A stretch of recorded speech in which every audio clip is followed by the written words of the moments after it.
নমস্কার বন্ধুরা, মায়ের হেসেল চ্যানেলে তোমাদের আরেকবার স্বাগত জানাই। আজকে একটা অন্যরকম রান্না করব, সেটা হচ্ছে সয়াবিন দিয়ে আলু দিয়ে আর বড়ি দিয়ে তরকারি। সয়াবিন আলুর তরকারি সবার বাড়িতেই হয়, তার সঙ্গে আমরা বড়ি দিয়ে একটা অন্যরকম রান্না বানাচ্ছি, তোমরা দেখতে থাকো। তার জন্য একটা তেজপাতা দেব, কড়াটা গরম হয়ে গেছে, এবার শুকনো লঙ্কা দিয়ে তেলটা দেব।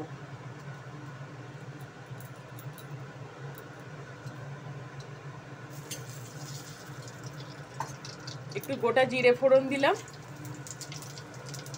একটু 5 ফোড়ন দিলাম। আজকে রান্নাটা নিরামিষ করব, তাই পেঁয়াজ দিচ্ছি না, তোমরা চাইলে পেঁয়াজ দিয়ে বানাতে পারো। ফোড়নগুলো লাল হয়ে গেছে, এবার আলুগুলো দিয়ে দিচ্ছি।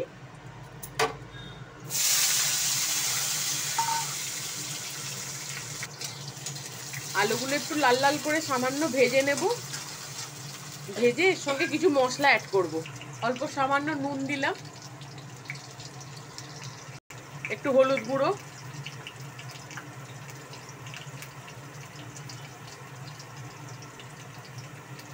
এক চামচ মতো সর্ষে পোস্ত বাটা, এর সাথে সামান্য লঙ্কাও আছে। ঝালটা তোমরা যে যার নিজের স্বাদ মতো দেবে। এটা সামান্য একটু কষিয়ে নিয়ে এর সঙ্গে সয়াবিন আর বড়িটা দিয়ে দেবো। সয়াবিনটা আগে থেকে সেদ্ধ করা ছিল, সয়াবিনটা দিয়ে দিচ্ছি। এটা সেদ্ধ করেই রেখেছিলাম, আর বড়িটাও ভেজে রাখা আছে, বড়িটা দিয়ে দিলাম।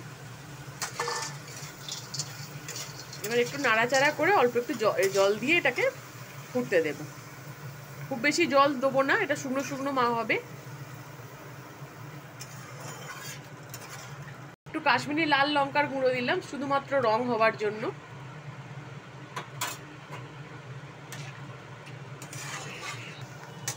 দেখো আমার রান্নাটা হয়ে গেছে, একদম শুকনো শুকনো।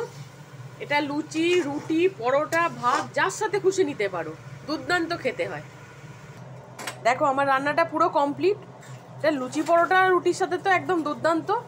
আর যেহেতু শুকনো শুকনো, ভাতের সাথে একটু মুসুর ডাল নিয়ে নাও, ব্যাস একবার আইটেম রেডি। রান্নাটা কেমন লাগলো জানিও কিন্তু, আর প্লিজ সবাই পাশে থেকো। কেমন এরকম নতুন নতুন রান্না নিয়ে আবার হাজির হব। আজকের মতো টাটা।